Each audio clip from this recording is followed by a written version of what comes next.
हे इसलिए कायरता रूप दोष से उपहत हुए स्वभाव वाला तथा धर्म के विषय में मोहचित हुआ मैं आपसे पूछता हूं कि जो साधन निश्चित कल्याणकारक हो वह मेरे लिए कहिए, क्योंकि मैं आपका शिष्य हूं। इसलिए आपके शरण में हुए मुझको शिक्षा दीजिए। इस श्लोक में बेहद खूबसूरती है। ये श्लोक बहुत महान श्लोक है, अपने आप में कमाल है।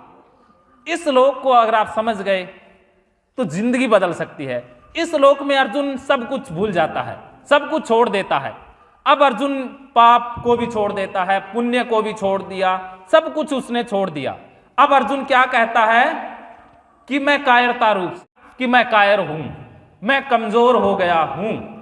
जैसे हम स्वीकार करते हैं ना जीवन में कभी कभार किसी के सामने कि मैं कमजोर हूं, मुझे अकल नहीं है, सच में मुझे पता नहीं है कि मैं क्या करूं, मैं मन से बहुत अशांत हूं, परेशान हूं, जो भी सही करने की कोशिश करता हूं उल्टा पुल्टा हो जाता है, मुझे कुछ भी नहीं पता है, मुझे ज्ञान दीजिए, मुझे रास्ता दिखाइए। हम भी जीवन में कभी कभार ऐसा करते हैं, अपनी कमजोरियों को स्वीकार करते हैं। क्या हर वक्त ऐसा कर पाते हैं कि हम कमजोरी अपनी स्वीकार करते हैं? नहीं कर पाते। लेकिन जब तक हम अपनी कमजोरी स्वीकार नहीं करेंगे तब तक हमें कोई दूसरा शिक्षा नहीं दे सकता। कृष्ण ने भी ज्ञान अर्जुन को तब तक नहीं दिया जब तक अर्जुन ने स्वीकार नहीं किया। जैसे ही अर्जुन स्वीकार करता है कि मुझे शिक्षा दीजिए, मैं आपका शिष्य हूं, तब कृष्ण ज्ञान देना शुरू करते हैं। लेकिन हम जीवन में कितनी गलतियां करते हैं। एक तो दूसरे को ज्ञान उसके शिष्य हुए बगैर दे देते हैं, ज्ञान दे देते हैं, हमें पता ही नहीं है कि सामने वाला शिष्य है या नहीं, वो ज्ञान लेने के लिए तैयार है या नहीं। हम तैयार होते हैं ज्ञान देने के लिए, सामने वाला शिष्य है या नहीं। ये गलती भारी नुकसान पहुंचाती है।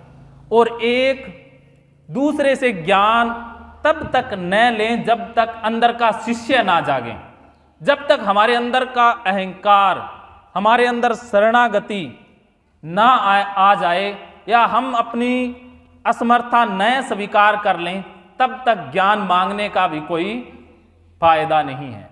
हम ज्ञान मांगते हैं दूसरे का इम्तिहान लेने के लिए, कि पता तो लगे कि दूसरा कितना ज्ञानी है, कि सामने वाले को कुछ आता है या ऐसे ही है। हमारे सवाल भी ऐसे ही होते हैं, दूसरे को गिराने वाले, अहंकार से सवाल निकलते हैं। ज्यादातर सवाल हम वही पूछते हैं जिनका जवाब हमें पता होता है। ज्यादातर हमारे सवाल वही होंगे जिनका पता हमें पहले ही होता है कि यही जवाब है। लेकिन हम दूसरे का टेस्ट लेने के लिए, परीक्षा लेने के लिए सवाल करते हैं, तो इन सवालों का कोई फायदा नहीं। ऐसे सवाल पूछना, देखिए मेरे साथी सतीश जी हैं, ये स्वीकार करने में बड़े माहिर हैं। ये सवाल पूछते ये बताएंगे अपनी कि कहाँ गड़बड़ी करते हैं दूसरे को गिराने के लिए, और गिराने के चक्कर में खुद भी गिर जाते हैं। ये सत्य है कि जब जब हम दूसरे को गिराने का प्रयास करेंगे, गिर हम खुद भी जाएंगे, गिर हम भी जाएंगे, हम उठ नहीं पाएंगे। ऐसा नहीं है कि मैं बड़ा हो जाऊंगा दूसरे को हरा दूंगा, हार हम भी जाएंगे। हराने के चक्कर में हार जाते हैं, जिताने के चक्कर में जीत हम भी जाते हैं। तो हमने हमेशा दूसरे को जिताना है, हम खुद जीतने लग जाएंगे। लेकिन हम तो, एक कहानी मैं सुनाता हूं इसी संबंध में, वैसी मानसिकता रहती है कि एक भगत था, शिव की आराधना करता है, भक्ति करता है। शिव प्रसन्न होते हैं और कहते हैं कि वरदान मांगो।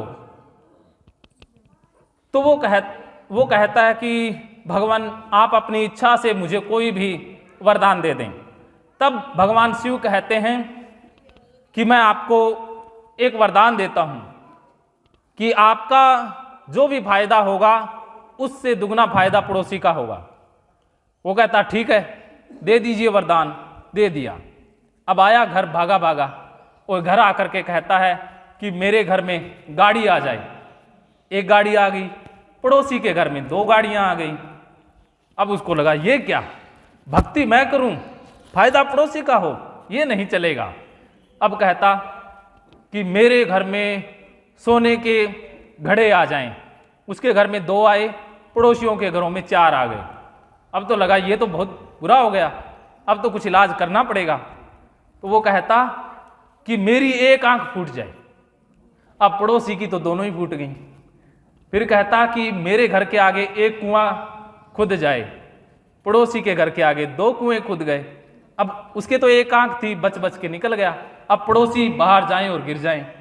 तो हम दूसरे की खुशी पचा नहीं पाते हैं। ये गड़बड़ी है इंसान की कि वो दूसरे की खुशी में शामिल तो हो जाएगा, लेकिन अंदर से रहे यार। जैसे कोई अमीर बन जाए तो कहेगा 2 नंबर से कमाया होगा पैसा। ऐसे नहीं है, कोई ना कोई फ्रॉड तो इसने किया होगा। ऐसे नहीं, कुछ ना कुछ तो इसने गड़बड़ की है। नौकरी लग जाए कोई ना कोई तो इसने रिश्वत दी होगी, ये कोई ना कोई ना किया है इसने पंगा। हम खुश नहीं हो पाते हैं। जब तक दूसरे की खुशी हमें खुद की खुशी नजर नहीं आएगी, तब तक दुख दर्द समाप्त नहीं होंगे। जब दूसरे की खुशी हमें अपनी खुशी नजर आए कि मेरी खुशी, उसकी खुशी, सबकी खुशी एक जैसी ही है, उस समय गीता हमारे अंदर से ही बहेगी। तो अभी आगे हम चर्चा करें, उससे पहले कुछ संगीत, कुछ भजन हो जाए। आप सभी को आवाज क्लियर सुनाई दे रही है? हाँ जी, सही आ रही है, सुनने में आनंद आ रहा है? हाँ जी, आप बताते जाइएगा, आपका सुझाव है, क्योंकि हम भाषा को उसी अनुसार ढालेंगे जैसा आपको समझ में आए। कुछ उदाहरण या कुछ कहानियां इसमें और आप सुनना चाहते हैं तो उसी अनुसार हम इसमें समावेश करेंगे। राजा कहे सुखी चक्रवर्ती, चक्रवर्ती कहे सुख इंद्र को।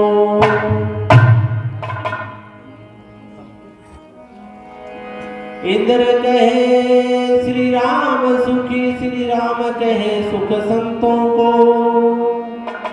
संत कहे संतोष बड़ा, संतोष बिना दुख दुनिया को।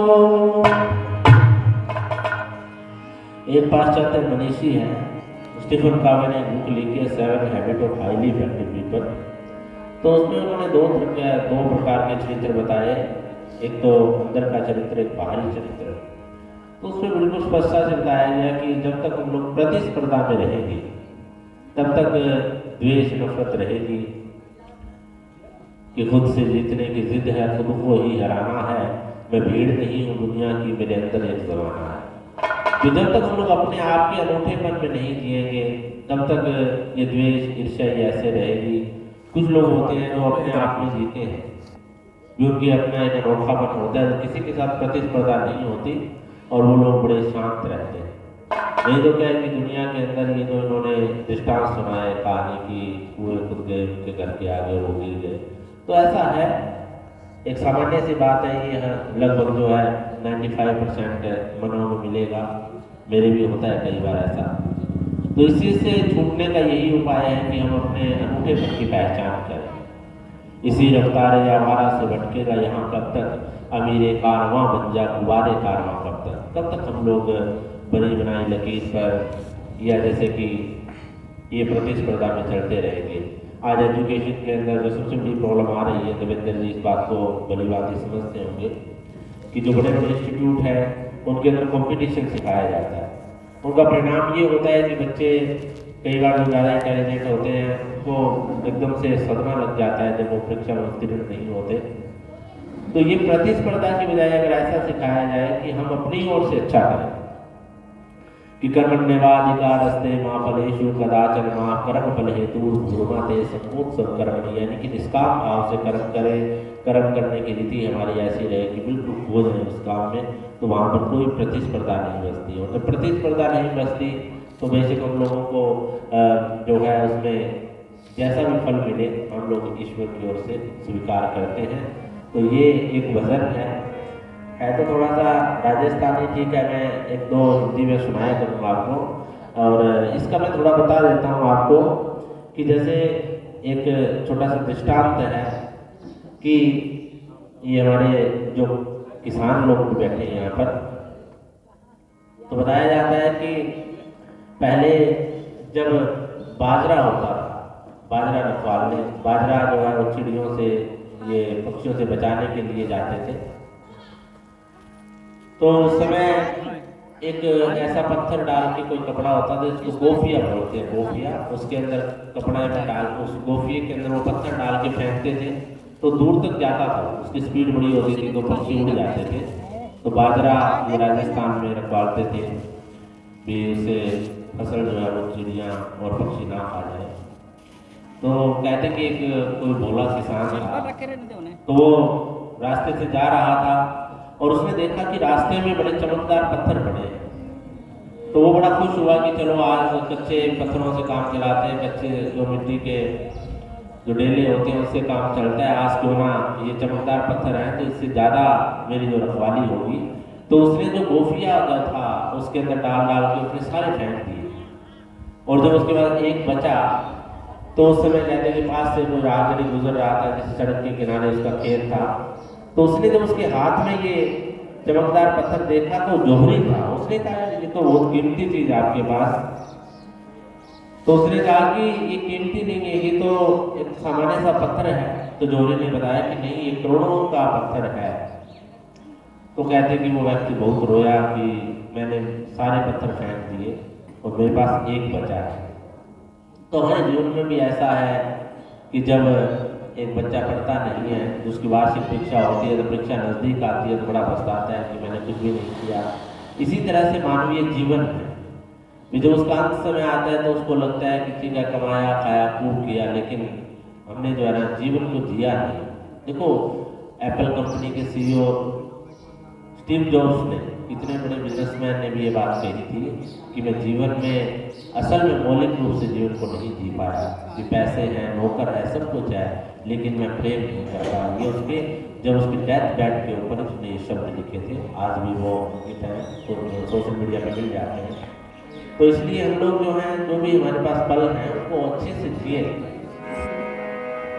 तो ये जो मैंने सुनाया है इसके एक दोहा है, जैसे जी कहे संत सगराम हाथ में हीरा आया, कालर बायो खेत गोपिये घाल भगाया, यानी गोपिये में फेंक दिए। भावत भावत भादिया जद बाकी रह जो एक बचा, जद मिलो हीरा को पार तो रोयो माथो टेक, रोयो माथो टेक, ईसा में घना भगाया। जी रोयो माथो टेक, ईसा में घना भगाया, कहे संत सगराम हाथ में हीरा आया। यानी कि वो बहुत रोया कि मेरे पास एक ही बचा है। तो इसका एक कबीर जी का भजन है, महाराज सतगुरु दीनी रे बताए, दलाली हीरा महाराज सतगुरु दीनी रे बताए, दलाली हीरा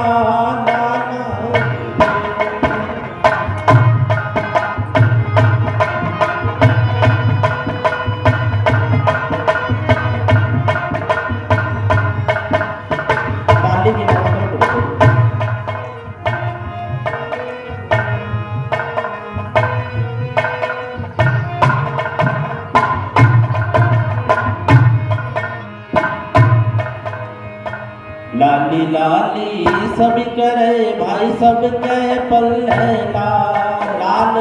कीमती पत्थर को बोलते हैं, जिसको पारस भी कह सकते हैं, हीरा भी कह सकते हैं। लाली लाली सभी करे भाई, सब कहे पल्ले लाल, भजन करो सब कहे पल्ले लाल। गाठ खोल नीरे की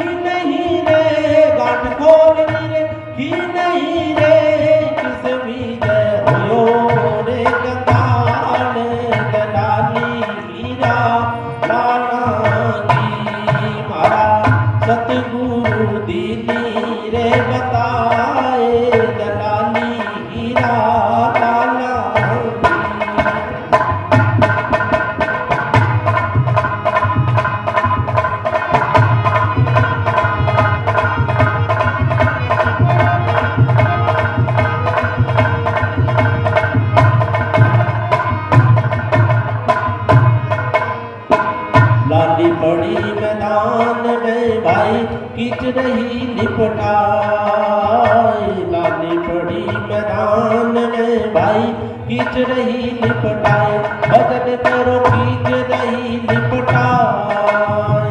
नुगरा ठोकर मार चला रे, नुगरा ठोकर मार चला रे, सुगर नीली रे उठाए, लाली हीरा लाला की मारा सतगुरु दीनी रे बताए, लाली हीरा लाला की।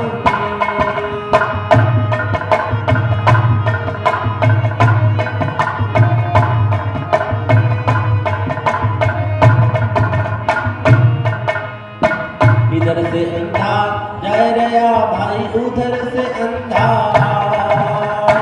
इधर से अंधा जाए रया भाई, उधर से अंधा, भजन करो उधर से अंधा।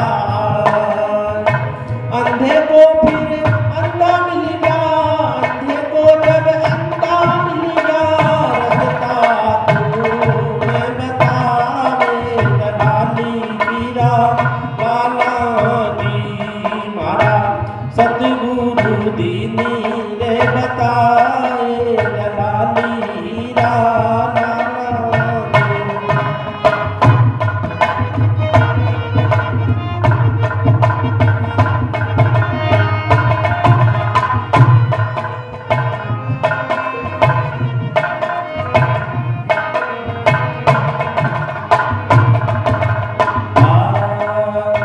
मक्की बैठी शहद पर भाई पंख रही लिपटाए, मक्की बैठी शहद पर भाई पंख रही लिपटाए, भजन करो पंख रही लिपटाए। उड़ने का फिर सांसा पड़ गया, उड़ने का फिर सांसा पड़ गया, लालच पूरी गलाए, लाली हीरा लाला की मारा सतगुरु दीनी रे बताए, लाली हीरा लाली लाली सभी करे भाई, लाली लकी न जाए।